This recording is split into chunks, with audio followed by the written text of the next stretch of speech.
Thank everyone for coming. My name is David Filosa, 82 College.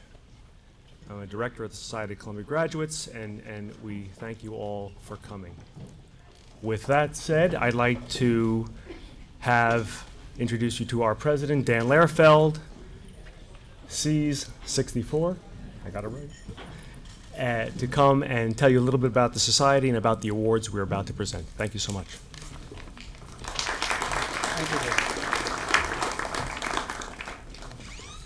Good afternoon, everyone, and welcome. Our society is composed of alumni of Columbia College and the Fu Foundation School of Engineering and Applied Science, who've devoted time and energy to Columbia for at least 10 years, and who believe in the work of our society. Our primary mission is to recognize, celebrate, and promote great undergraduate teaching at Columbia. This year marks our society's 71st annual Great Teacher Awards celebration and our 110th annual meeting. Some years ago, Columbia College Dean Emeritus, Professor of Dramatic Literature, and Great Teacher Award recipient, Austin Quigley, summed up the rationale behind our society's mission this way. This Society of Columbia Graduates, year after year, has recognized great Columbia teachers because the society recognizes that this institution stands or falls in terms of its responsibility to society in general and to the young of today by what it does in the classroom and by how we preserve and nurture the ideals and aspirations and hopes of our young people. I believe he got it right. As is our custom, our invited guests today include friends, family, and colleagues of this year's award recipients, past recipients of the Great Teacher Awards, members of our society, and senior members of the administration of the college, the engineering school, and their faculties. We're pleased to host all of our guests today, so forgive me as I proceed for the sake of brevity to name just a few of them.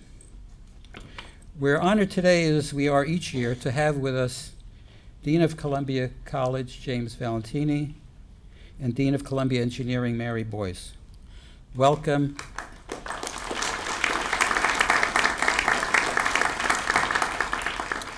Welcome, and thank you both for continuing to make our annual event a stop near the finish line of your annual long and very busy 3-day journey from event to event to event during reunion weekend. Thank you. Also with us today are Columbia College Dean of Academic Affairs, Lisa Hollabaugh, Columbia Engineering Executive Vice Dean and prior Great Teacher Award recipient, Shifu Chang, Interim Vice President and Dean of the Faculty of Arts and Sciences, Maya Tolstoy, Chair of the Department of Biomedical Engineering, Edward Gua, University Professor Gordana Vunjak Novakovic, Biomedical Engineering Professors Henry Hess and Alyssa Kanafago. Thank you all for being with us today. I'd like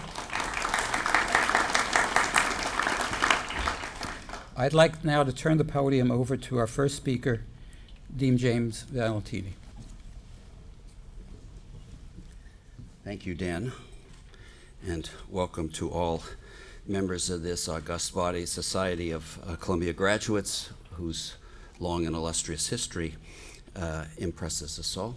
Dan referred to as the last stop before the finish line. I guess being a fan of Formula One racing, I would say that means I have to change tires, which means shoes, which I won't do, but I will welcome all of you young alumni and even younger alumni and friends and associates of our awardees. This is a great event each year, and it is a highlight of our reunion weekend.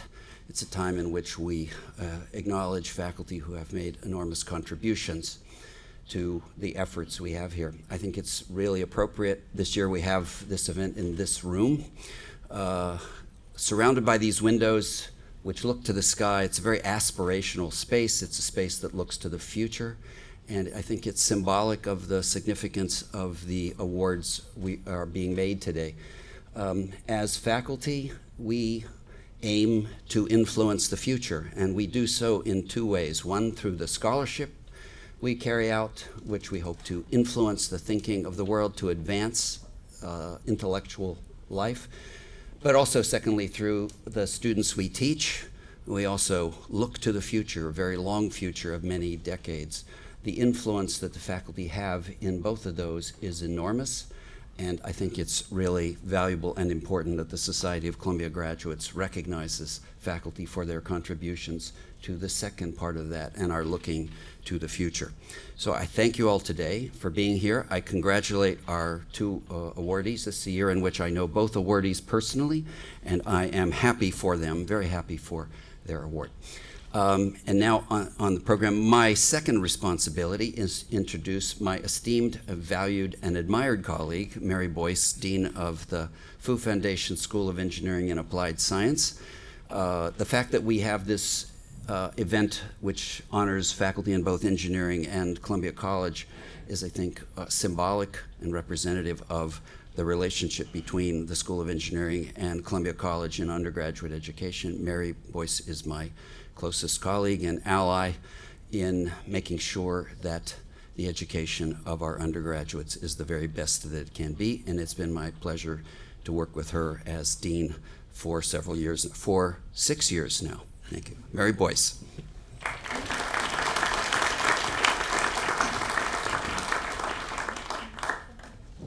Right, so it's my pleasure to be here today, and let me echo some of what Jim has been saying, is that, you know, teaching is a primary mission of our faculty. So their scholarship and research and their engagement with our students through teaching and mentoring is so critical and such an important way for really propelling our future. So with both Giuseppe Gerbino and Barclay, let me offer my sincere congratulations. I want to say a few words about Barclay, so I hope that's okay. If I don't, I know there's going to be the whole formal statement of your award, but I want to say a few things about what an important colleague Barclay is to faculty within and across the School of Engineering, and also what an important teacher and mentor to our students. So I'm going to embarrass him a little bit.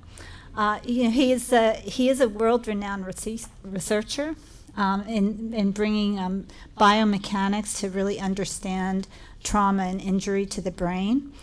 There are tens of thousands, if not hundreds of thousands, of people impacted by trauma to the brain every year. And his lab is really at the forefront at trying to understand what causes this trauma and how we can address this. He engages so many students in his laboratory work and in really pushing that frontier and in collaboration with colleagues at the medical school. He's also known to be, you'll have more specifics on his teaching, so I'm not going to go into that, but I will say he's known to be a challenging teacher. Okay, and I don't think it actually says that in the citation. So I think that's also an important thing to recognize, that students recognize that someone who challenges them is actually really also very critical to educating them. And at our recent awards of distinction for some of our top students graduating this year, it happened that it was like right around the time that there was some sort of big test that he was giving, and there happened to be a few of the students, of the top students, were in his class, and were commenting about how challenging his course was, but they were doing it in a spirit of respect and fun at the same time. And I think that also says something very important about what a teacher can really bring to our students. Barclay also serves as our vice dean for undergraduate programs at the school, so he's managing to do both his research and his teaching, together with a third very major element of really leading so many elements of our undergraduate programs across the School of Engineering and Applied Science, and in great partnership with the college. So when we think about curriculum initiatives, not only in biomedical engineering but across the school, he's heavily involved in those. And when we think about our orientation programs, our many different student events across the year, he's heavily engaged with our students in that way as well. So I think when we look at what does a professor at a university do today, and how it is a many dimensioned profession, and to be able to do every element of that profession with such excellence is really special. And I think Berkeley really embodies all elements in how these also mesh together to propel our students. So I want to congratulate you and thank you for all you're doing for our school. Thank you. And can I say one more thing about the Great Teacher Award? Because maybe everyone in the room might not know that these two wonderful gentlemen here will have their name in Butler Library. This is forever. So it's also, I think, something particularly special to receive that recognition. So thank you, Society of Columbia Graduates, for recognizing our faculty in that way.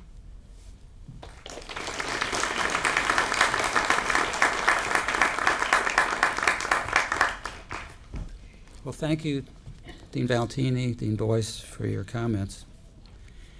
The late Jacques Barzun, university professor, provost, dean of graduate faculties, co-creator of Columbia's core curriculum in contemporary civilization, was considered to be among one of Columbia's most outstanding teachers. His colleagues were among the very first recipients of our Great Teacher Awards in the early 50s. Some years ago, Professor Barzun finally agreed to accept his Great Teacher Award from our society on the occasion of his 100th birthday. Here's what he had to say some decades earlier about great teachers. Really great teachers must be willing to work like dogs with small discussion groups. They must be well informed, very interested in students, conscientious in their preparation, committed to the idea of disciplinary work, and idealistic to a fault. With that, I'd like to now turn the podium over to our Glenn Silbert, chair of our society's Great Teacher Awards Committee, who's going to make this year's presentations. Thank you, Glenn. Thank you. Can you all hear me in the back? So I want to start by going off script. I will thank the deans for their beautiful remarks to us, but the off-script comments come from challenging teachers. So I immediately thought of two in the early 1970s when I was a student here. Polycarp Cush, who taught an advanced electricity and magnetism course to freshmen who did well in the mechanics course. So I was a pre-med. So if you think and iterate, I was on the fence. I could get an A in the regular course, but I will never have a Nobel laureate teach me as an undergraduate. So I went to the right, and it worked out well. And I tell stories about him all the time. The second professor who really was a great challenge was Edward F. Leonard from the Department of Chemical Engineering, who rode in from Riverdale with a bike clip on his pants, bouncing in with his beard, always a few minutes late, and never having our homework or our exams back to us on time. And as a pre-med, data mattered, not formal data from the Data Institute, but grades. That was the way pre-meds were in the early 70s. We had a mission. So they were two very challenging teachers for me, but they both made a very big difference in my life some 45 years later. So keep at it. Okay, so I welcome all of you to this, as Dan said, our 71st Annual Society of Columbia Graduates Great Teacher Awards event. First, in 1949, we awarded this Great Teacher Award to Mark Van Doren and Edwin F. Armstrong, two very powerful educators, inventors, and teachers. Since then, we've bestowed this honor on many extraordinary Columbia professors, both in the arts and in the sciences. Among them, many Nobel laureates, of whom I was taught by three, one while I was a student and two who received their award, Ronald Breslow, and it was at the medical school, Eric Kandel. They won their Nobel Awards after I finished here in the early 70s. So today, two professors join this distinguished group, and they're sitting right in front of you. Giuseppe Garbino and Barclay Morrison. So right now I'd like to recognize those past recipients of the Great Teacher Award who are here with us today. So I ask you, as I introduce you, to please stand. And after all of you are standing, we'll give you the applause you so well deserve. In 2013, this Great Teacher Award was given to Shifu Chang, Senior Executive Vice Dean of the Fu Foundation, School of Engineering and Applied Science. Congratulations to you. 2 years later, Brent Stockwell was given this award, Professor of Biological Sciences with joint appointments in the Department of Chemistry and the Department of Systems Biology. That same year, I had the pleasure to read a citation for Patricia Culligan, the Robert and Christine Carlton Professor of Civil Engineering and Engineering Mechanics. I'm looking for last year's awardees. They thought they might attend today, but I have not seen Dustin Rubenstein or Andrew. Well, now I have. So Dustin, please stand. Associate Professor of Ecology, Evolution, Environmental Biology, and thank you for being here and under my radar.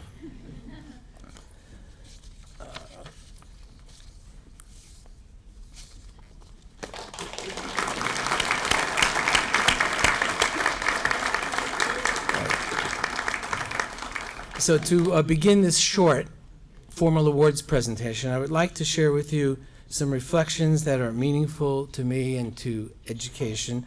And first, to thank our deans, a man of letters and a woman of science, a perfect pairing for this event.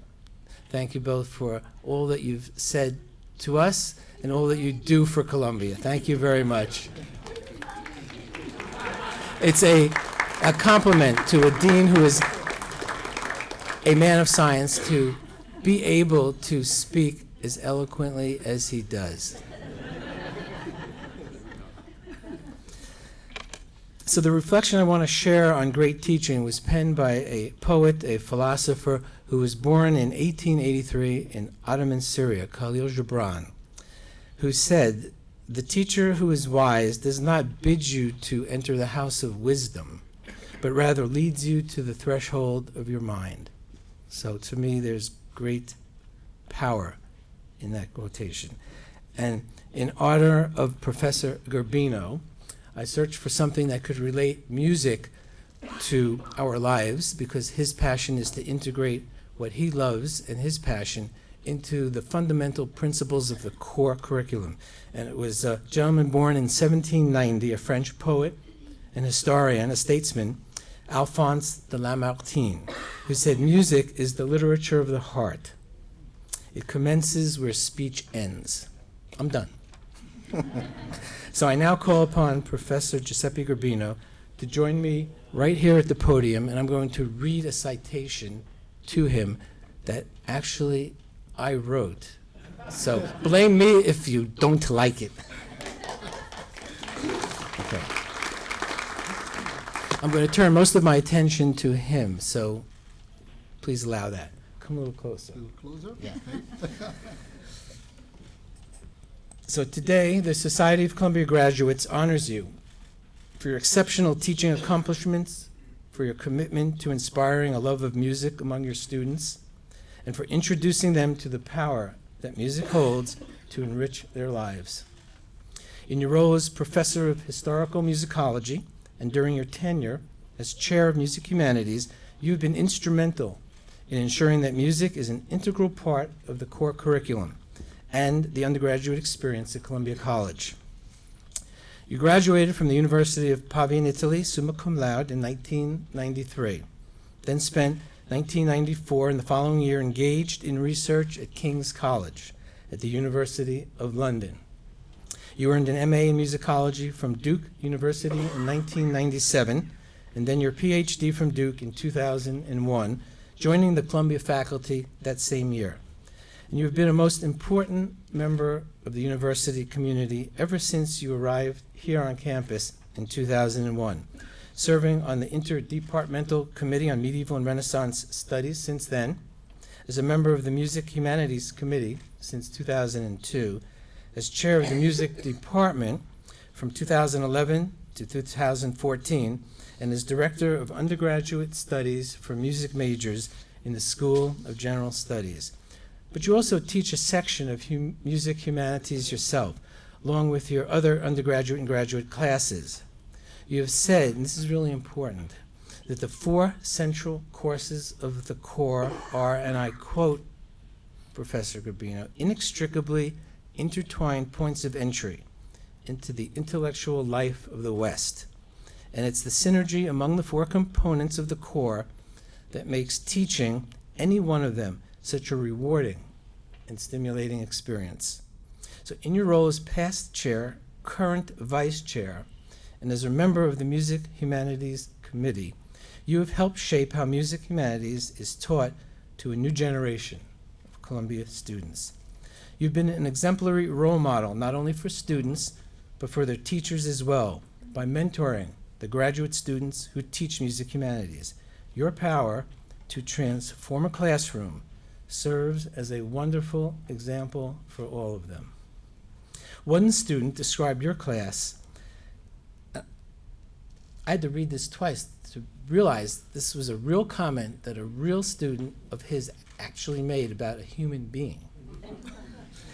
An extraordinary course taught by an extraordinary man, while another student said not only did Professor Garbino teach passionately, he also made a conscious decision to connect all other parts of the core to his course. And students frequently spoke about your warmth, you're Italian, see? Your wit, your scholarship, with one student saying, I was afforded a glimpse into the mind of a great genius of our time, Giuseppe Garbino. Wow. So in acknowledging your devotion to teaching and to Columbia, you were honored with the Lenfest Distinguished Teaching Faculty Award in 2013, which is given to a professor who demonstrates unusual merit and scholarship, university citizenship, and professional involvement. I'm almost done. You have widely been published in numerous international journals, and your second book, Music and the Myth of Arcadian Renaissance Italy, published in 2009, was named as winner of the 2010 Lewis Lockwood Award of the American Musicological Society. In recognition of your outstanding accomplishments as an engaging, passionate, inspirational teacher, as a renowned scholar, and for your incredible ability to bring music to life, the Society of Columbia Graduates is honored to present you with its 2019 Great Teacher Award. Congratulations.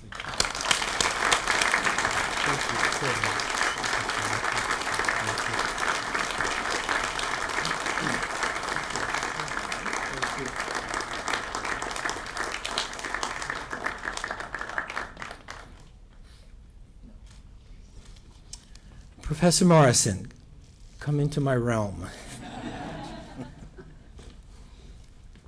Okay.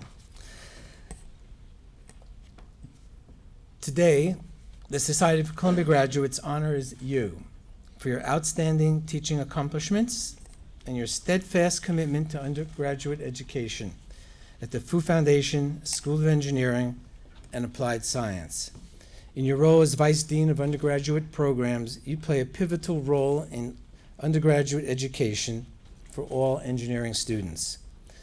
Johns Hopkins University provided you with the academic landscape to launch your distinguished career.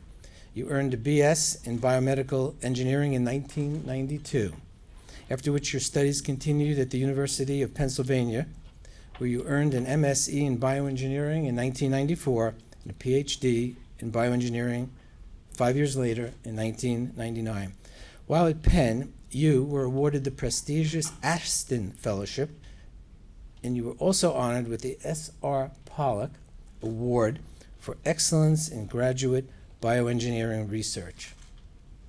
Since joining the Columbia faculty in 2003, you have been actively involved with an impressive commitment to the university at every level of service. As a member of the University Committee on Instruction and the Education Policy and Planning Committee, you share your enthusiasm and expertise with colleagues in enhancing the academic experience of undergraduates. At the Fu Foundation School of Engineering and Applied Science, you presently serve as Vice Dean of Undergraduate Programs and co-chair of the school's Committee on Instruction, where you play a leading role in shaping the academic experience of our students. And within the Department of Biomedical Engineering, you've been engaged in a multitude of ways to strengthen undergraduate education. Your influence, however, does not stop there. You have been generous with your time, participating in many outreach events that have supported your colleagues, students, scholarship winners, and even prospective high school students who are interested in looking at Columbia for their undergraduate education. You've had an incredible impact on so many people from different walks of life.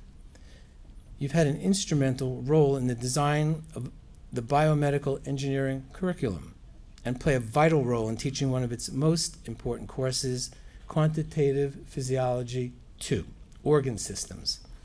You've been responsible for adding new content, and because of limited resources in print, developing the entire course in PowerPoint, where students have the opportunity to review your lecture notes to enhance their understanding of the course. Students have lauded your teaching style, your organizational skills, and the way you actively involve them in learning. They marvel at your organization and preparation, your approachability and delivery when they submit their course evaluations, which I have read many of. Sorry, the preposition at the end of the sentence, it's just there. I didn't write it that way. I spoke it that way. Quotes from your students, right, express these feelings very well. So, best instructor I have had to date. Professor Morrison constantly provided context to what we were learning and how it would be applicable in the real world. So yet another student remarked, Professor Morrison does an excellent job of organizing and conveying material in his course. He takes a personal interest in his students, and within a few weeks he seems to know everyone in his class. Another student said, I had an amazing learning experience I am not sure I will ever have again.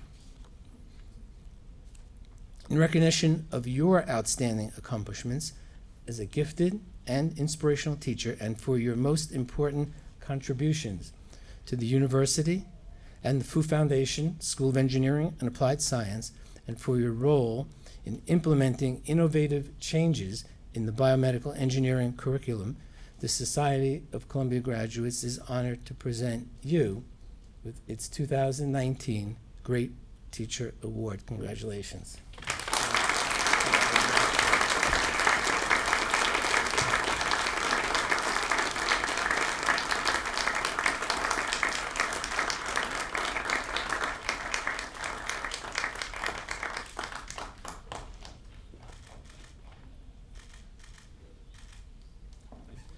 So, yes, at this time, I would invite each of you to come to the podium one at a time and share some of your reflections on your experiences here at Columbia.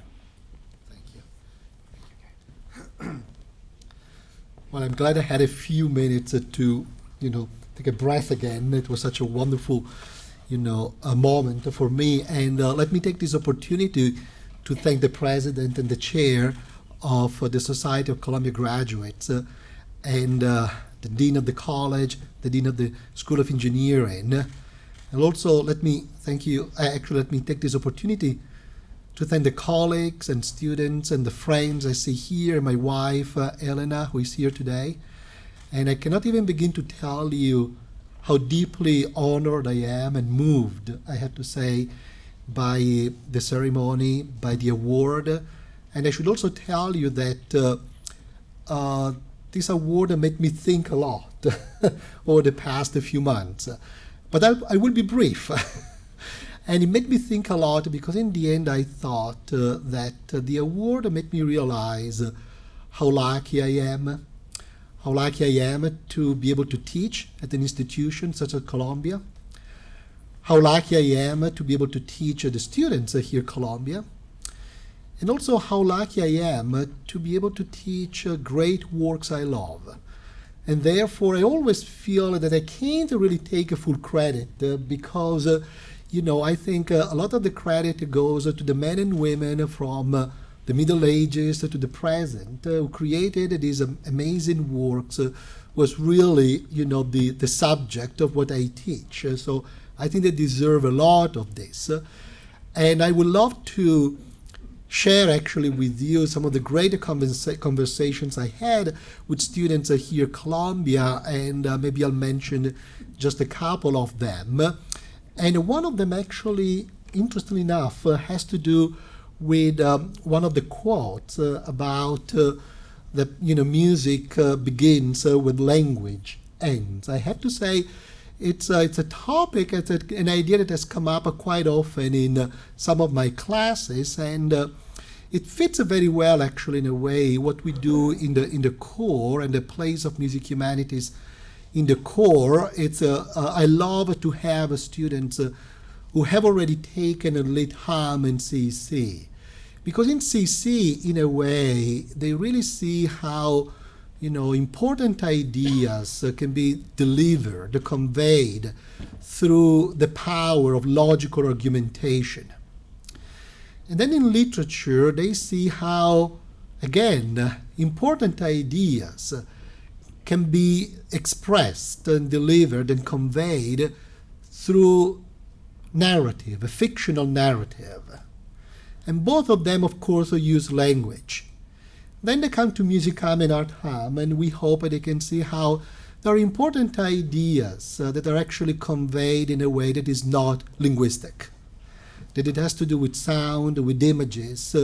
And I love to explore with them the complexity of a human experience that in a way transcends the language itself. And I get to the point in which, after logical argumentation and the power of a fictional narrative, they enter the world of a non-linguistic representation in a way. And I remember great conversations with the students, and sometimes, since what I do is very much the work of the historian, and a lot of what we do has to do with history, sometimes they actually ask about whether or not history is a way to escape our own time. And they wonder why people become so passionate about those who came before us and what they gave us, in a way. And I remember one conversation quite a few years ago, actually, why we study history, what is the role of history. And one student actually came to class with this quote actually from T.C. Eliot. Because the student actually was pointing out that it's not really about escaping, our time. And by quoting Eliot, he was actually saying that part of the function of education is to help us escape not our time, which is impossible, but the limitations of our time and the limitations of any time. That in the end, we are aware of our own limitations, and we're aware of the great things that came before, the tragedies that came before, and we are part of this, historical flow. Sometimes I actually tell the students that it's good to experience this kind of intellectual and emotional jet lag that comes with traveling through historical time zones. That there is this kind of jet lag that historians, I guess, experience. And I think it's actually a good part of what we do. It's good to experience that kind of historical jet lag. And then thinking again about what we do as historians. Sometimes, of course, we feel maybe we look backward, maybe we look forward. So I like to conclude actually by quoting Charlotte Bronte, who said actually, I avoid looking backward or forward, and I try to keep looking upward. Thank you so much again. Thank you.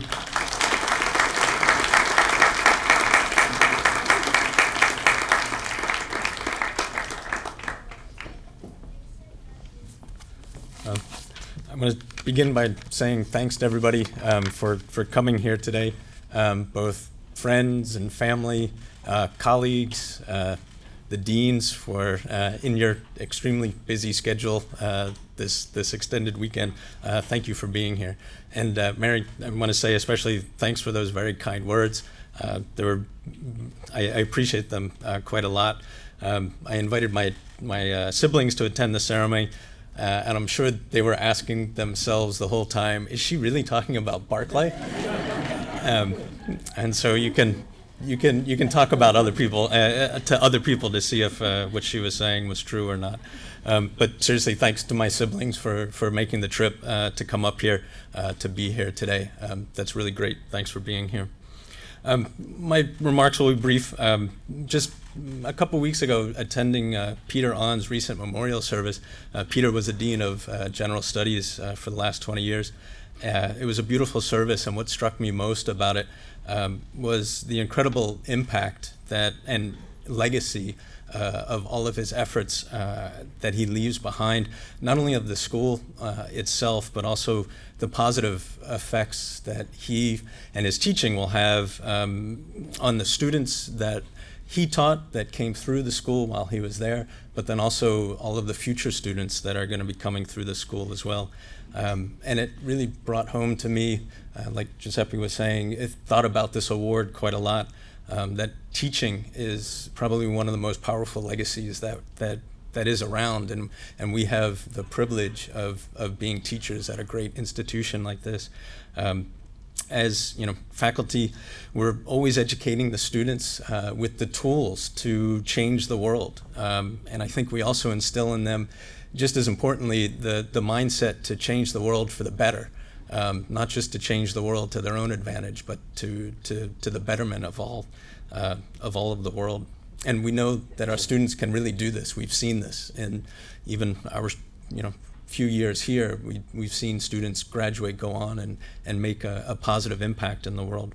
In the engineering school, that ethos is embedded in our school's mission, engineering for humanity, and I feel genuinely privileged to be doing my own part, small part in that, being able to teach next generation of our students who will go out and make a difference. Teaching's hard, right? We all know that, us who do teach here. And I want to thank, I've had a lot of help through the years. I want to thank a few people in particular who have helped me with it, especially Ed Guo, Clark Hung, Paul Scheida. They all helped me get my class started and made a real impact for me, positive impact for me that I've been able to pass along. My graduate students, both past and current, got a few here. Soumya Sundaresh is here, Nevin Varghese, Andrew Basilio. They helped me with my teaching as well, and I want to thank them for their support. And thank the undergraduates and the graduate students in the class who, with their probing and difficult questions, always keep us on our toes and always keep me, keep the material alive and interesting for me and make me go that extra distance so that I can actually answer their questions in a meaningful way and not just a hand-waving, dismissive way that can sometimes seem like an easier way out. Lastly, I just want to say thanks to the Society of Columbia Graduates for bestowing this honor on me. It really means a lot, and it's a great award for so much hard work. Thank you all very much.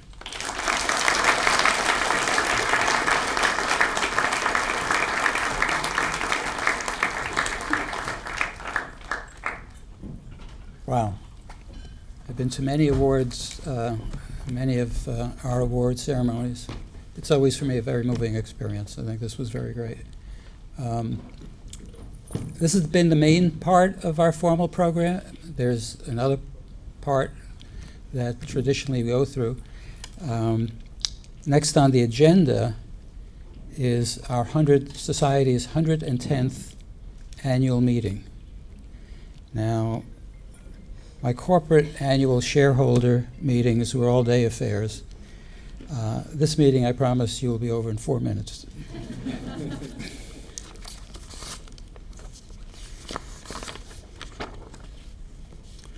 So the order of business at this meeting is the election of directors. Directors who will serve until the annual meeting of the year stated when their term expires. And we have 3 directors who have been nominated and voted upon by our members. I'll just name them and ask them to please stand when I mention their name. First is Michael Abramowitz, 1971 class of Columbia Engineering. Leanne Chung, class of 1988 Columbia Engineering. Perhaps Leanne is not with us today. And Anna S. Salper, Columbia College class of 1996. I'd like to ask our secretary, Tom Mignani, to please stand. And also ask if anyone wishes to change their votes to inform Tom. Mr. Secretary, do we have a quorum? We have a quorum on the basis of the votes cast equal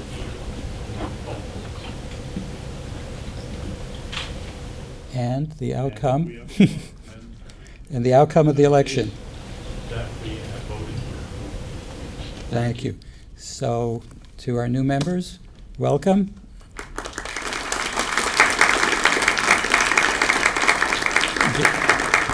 Our directors serve for 3-year terms and can be nominated for another 3-year term.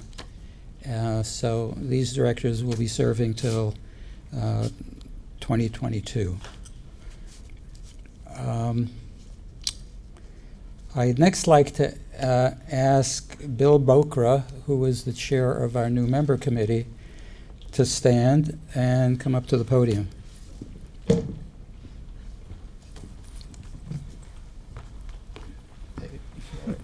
We'll also be quick here. So it's a great honor to be the co-chair of the membership committee. I just want to say that I would think it would be hard to find new members, that we'd have to really go through a difficult process. The members of the society are leaders across the campus. They're leaders on the board of visitors, alumni associations, regional clubs, affinity associations. It's not hard to find them because these people stand out. It's obvious they love Columbia. They've demonstrated continued contribution. And I just want to recognize our 2 new members here, Lisette Camillo and Alex Ned. And I don't think Alex is here. So you're not off the hook from doing more for the university, but you're being recognized. So glad to have you as members, and thank you. You'll see you afterwards. Thank you. So we're going to bring this formal program to a close. Before I do, I'd like to just mention, I'd like to call out Professor Dustin Rubenstein, who was the college awardee last year. Something happened last year that caught my attention. Dustin gave his remarks after receiving his Great Teacher Award, and he mentioned that Well, he had been contacted by the Society of Columbia Graduates that he was going to be that year's recipient, but he didn't know much about the society. So he turned to Google and Googled the society, and unfortunately he couldn't find very much information because our previously existing website had been shut down. I want to mention personally to Dustin that thank you for that remark, because it motivated us to accelerate our efforts. And we now have a beautiful new and modern website online. Still in process is the completion of biographies for every single recipient of the Great Teacher Award since 1949. We're about 60% through that effort. I'd like to call out David Evans, who's our chair of our communications committee, sitting in the back there. David, I thank you for your creativity and your personal efforts over the course of the last 9 months to make this new website a reality. I invite everybody to visit our site. It's called SOCG, for Society of Columbia Graduates Today, SOCGtoday.org. As we close this program, I'd like to extend our society's thanks to the people whose time, efforts, and patience put today's reception together. First of all, our society's event committee, David Filosa, Alan Citrin, Tom Magnani, Glenn Silbert, and Mike McCarthy. And I'd also like to thank the alumni relations and event planning teams from the college, from engineering, and from Pulitzer Hall. Eric Shea, Zachary Howell, Bernice Tsai, Emma Williams, Jennifer Ware, A.J. Verfort, Stephanie Cohen, and Christine Liu. It's customary for us to close the meeting with the singing of Sans Souci. David Filosa is our resident chanteuse, and at your tables you all have the lyrics. David, please lead us again. Well, we can all stand. That is the tradition, you stand. And you will please sing along because you do want to drown me out. All right? Everybody ready? Okay. 1, 2, 3. What if tomorrow brings sorrow or anything other than joy? What if the wind brings a chill, rainstorm or summer's thrill? Tomorrow's the future still. This is today. Tomorrow's the future still. This is today. Out on life's stormy seas, all of us soon to be far, far away. Still hold your glasses high. Here's to youth while it's nigh. Though we tomorrow die, this is today. Though we tomorrow die, this is today. Here we go. One last toast, every heart, written on every heart. This motto stay. Long may go